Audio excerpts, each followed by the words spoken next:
ডাইনি তারকা, তোমাকে এত বিচলিত দেখাচ্ছে কেন? সৈন্যদের পাঠিয়েছি একটা বালককে ধরে নিয়ে আসার জন্য। ওরা এলো বলে।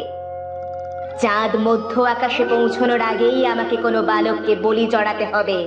তারপর আমার গুরুদেবকে সেই রক্ত দিয়ে উপঢৌকন পাঠাতে হবে। তুমি কে? এখানে কি করে এলে? তুমি কি আমার মতো পথ হারিয়েছ? পরিণীতা অনেকক্ষণ পৃথ্বীরাজের দিকে তাকিয়ে থাকলো, তারপর আবারও চলে গেল। পরিরানী খুঁজতে খুঁজতে আবারও পেল পৃথ্বীরাজকে। সে পাখি হয়ে পৃথ্বীরাজকে তার কুঠিরে ফেরত নিয়ে গেল। সেই আশাতেই তো পথ চেয়ে আছে মহারাজ। তবে আমার মন বলছে রাজকুমার আর পরিণীতা এক হতে পারলেই পরিণীতার সব মনে পড়ে যাবে। কিন্তু নিয়তির যে কি ইচ্ছে তা কেবল নিয়তিই জানে। অবিচার আর অনাচার কখনো দীর্ঘস্থায়ী হতে পারে না। আমাদের সাথে নিয়তি নিশ্চয় থাকবে। নিয়তি, তুমি তোমার লীলা দেখাও। সব ঠিক হয়ে যাবে মহারাজ, আপনি একদম ভাববেন না। ওরা যাই করুক, ওরা অসৎ, আর অসৎ উদ্দেশ্য কখনো সফল হবে না। রাজ্যে এত কিছু হয়ে গেল, আর কেউ কিছুই জানতে পারলো না। ওরা সবার মুখ ভয় দেখিয়ে বন্ধ করে রেখেছে। প্রজাদের কষ্ট আর চোখে দেখা যায় না। তবুও আশার আলো যখন দেখা গেছে, তা নিশ্চয়ই মরীচিকা হয়ে ধরা দেবে না। ওদিকে বনে যাওয়ার জন্য পৃথ্বীরাজ অস্থির হয়ে যায়।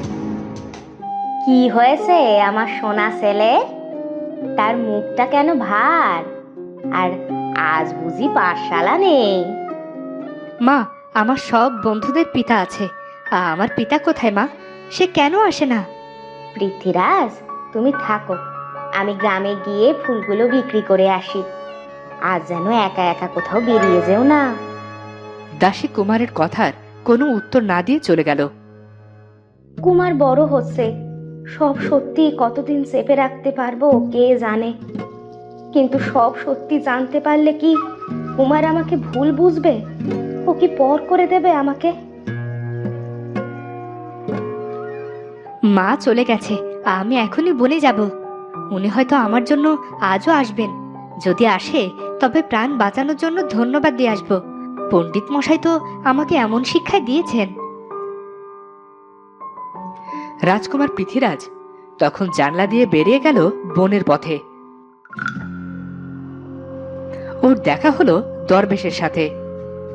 ছোট্ট ছেলে, তুমি একা একা কেন বনে এসেছো? যাও, নিজের গৃহে ফিরে যাও। তোমার মা বাবা কেমন তোমাকে একা বনে পাঠিয়েছে? যদি কোনো বিপদ হয়। আমার তো বাবা নেই। মিথ্যে বলো না বালক, তোমার বাবা আছেন। তিনি তো। আমার বাবা আছেন? কোথায় আছেন আপনি কি জানেন? আমি সব জানি। তুমি তো রাজার ছেলে, কিন্তু কপাল দোষে আজ তোমাদের রাজ্যের বিপদ। আপনি ভুল করছেন, আমি মালিনী শঙ্খমালার ছেলে। আপনি একা বনে কি করছেন? একা একা আপনার ভয় করে না? আমি তো যোগী মানুষ, বনেই তো আমার বাস। যাও, তুমি গৃহে যাও।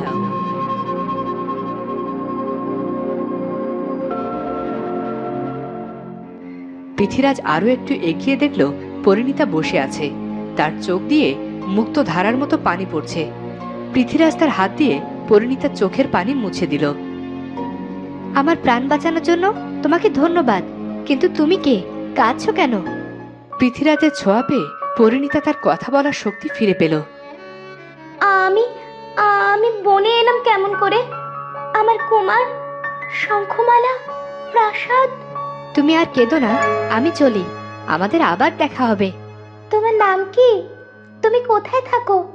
শোনো, আবার কখনো এসে তোমাকে গল্প শোনাবো। আমি চলি। আমার মা ঘরে ফিরে আমাকে না দেখলে চিন্তা করবে। তুমি সাবধানে থেকো। পৃথ্বীরাজের ছোঁয়া পেয়ে পরিণীতার ভীষণ আপন লাগছিল, কিন্তু ও তো বাচ্চা ছেলে। পরিরানী, পরিরানী, তুমি কোথায়? আমি পরিণীতা, তোমায় ডাকছি, দেখা দাও। পরিণীতা, তুমি ঠিক আছো? তোমাকে কত খুঁজেছি, কিন্তু তুমি কোথায় চলে গিয়েছিলে? জানো, 12টি বছর কেটে গেছে। কি বলছো পরিরানী? আমাদের প্রাসাদে ডাইনি এসেছিল, তারপর আমাকে রাজগুরু প্রাসাদে পাঠিয়ে দিল। তারপর কি হলো আমার কিছুই মনে নেই। আমার কুমার, রাজপুত্র, মহারাজ সবাই এখন কোথায়? শঙ্খমালার কাছে বড় হচ্ছে তোমার কুমার। আমরা অতি আদরে তাকে আগলে রেখেছি। কুমার কোথায় আছে তা কেউ জানে না। মহারাজা রাজগুরু প্রাসাদে ডাইনির দখলে। তোমার অতি প্রিয় প্রজারা কেউ ভালো নেই। ডাইনি, আমি যাব, প্রাসাদে আমি ফিরে যাব। ডাইনির সাথে আমি একাই লড়াই করব। এখনো সঠিক সময় আসেনি পরিণীতা। ওদের শক্তির সাথে সাধারণ মানুষ পেরে উঠবে না। তাছাড়া কুমারের শক্তি ওর 15 বছরের জন্মদিনেই পাওয়া যাবে, তার আগে নয়। আমাকে দয়া করে আমার কুমারের কাছে নিয়ে চলো পরিরানী। আমার কুমার বেঁচে আছে। ডাইনি কোনো দিন তার নাগাল পাবে না। দয়া করো পরিরানী। নিশ্চয়ই পরিণীতা, আমি নিজেই তোমাকে সেখানে নিয়ে যাব। ওদিকে প্রাসাদের বাগানের সেই শুকনো গাছটাই নতুন পাতা, ফুল আর ফলে ভরে গেছে। মহারাজ, মহারাজ, চেয়ে দেখুন, আমাদের জীবনের সকল রুক্ষতা দূর হতে চলেছে।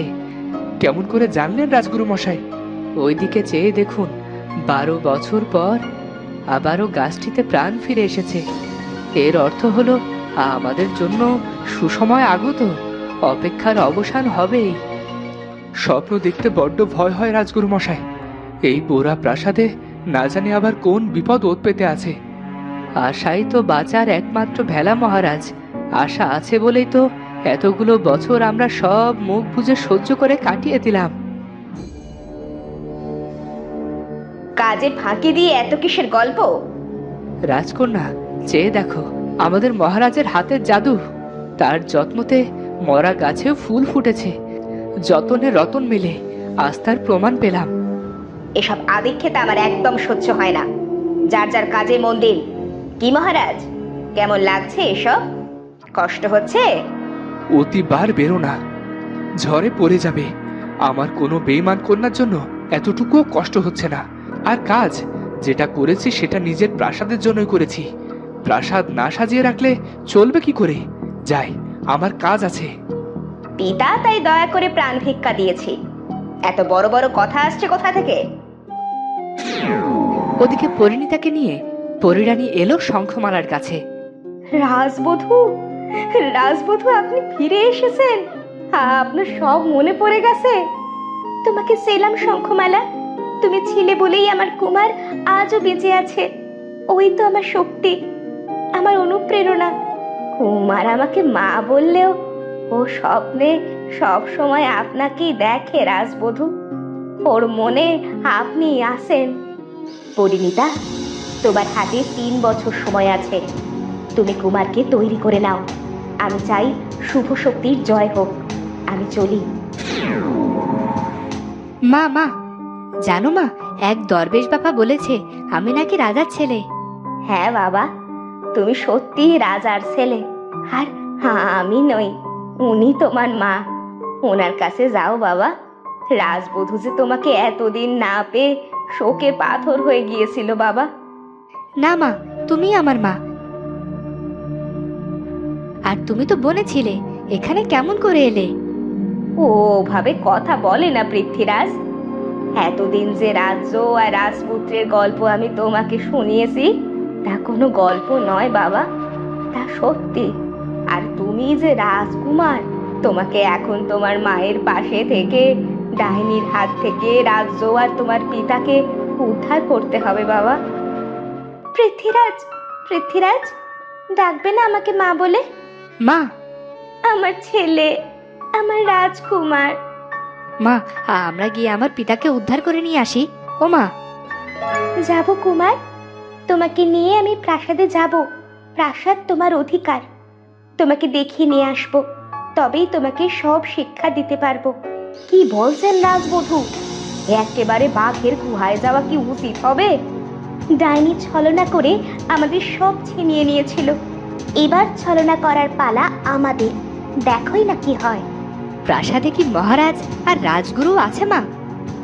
হ্যাঁ কুমার, তুমি তো সব কিছু জানো। কিন্তু কুমার, তোমাকে এখন থেকে যুদ্ধবিদ্যার সব কৌশল জানতে হবে। তুমি তো আমাদের সব আশার উৎস। তুমিই পারবে আমাদের সব সুখ আবার ফিরিয়ে এনে দিতে। আমি পারবো মা, আমাকে পারতেই হবে। এতদিনে আমার দায়িত্ব শেষ হলো রাজবধূ। আমি পেরেছি রাজকুমারকে আপনার হাতে তুলে দিতে। তুমি আমার জন্য অনেক করেছো শঙ্খমালা, তোমার কাছে চির ঋণী আমি। আপনি আমার জন্য অনেক করেছেন রাজবধূ, আপনার বিপদে পাশে থাকা তো আমার কর্তব্য।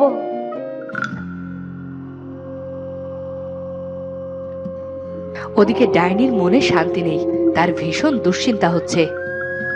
এই সুপ্রিয়াকে কোনো ভরসা নেই, আরো কোনো কাজেরই নয়। জাদু আয়না, আমাকে দেখা পরিণীতা এখন কোথায় আছে। কিন্তু জাদু আয়না কিছুই দেখায় না, কারণ জাদু আয়না জানে পরিণীতার সূত্র ধরেই ওরা রাজকুমারকে খুঁজে পাবে। এই বদমাশ আয়না কোনো কাজের নয়, এইটাকে ধ্বংস করে দিতে হবে। আমার উপর রাগ করে লাভ কি? যা নেই তা আমি দেখাবো কেমন করে? সবাইকে খবরটা দাও, উল্লাস করো, আমার শত্রু শেষ হয়েছে। কে শেষ হলো? পরিণীতা নেই। কে বললো? জাদু আয়না। তো বন্ধুরা, এবার পরিণীতা কেমন করে আসবে প্রাসাদে? পরিণীতা কি রাজপুত্রের দেখা পাবে? সেটা জানবো আমরা পরের পর্বে। আর আজকের ভিডিওটি ভালো লাগলে অবশ্যই চ্যানেলটি সাবস্ক্রাইব করে বেল আইকনটি বাজিয়ে দিও। দেখা হচ্ছে পরের ভিডিওতে। ধন্যবাদ।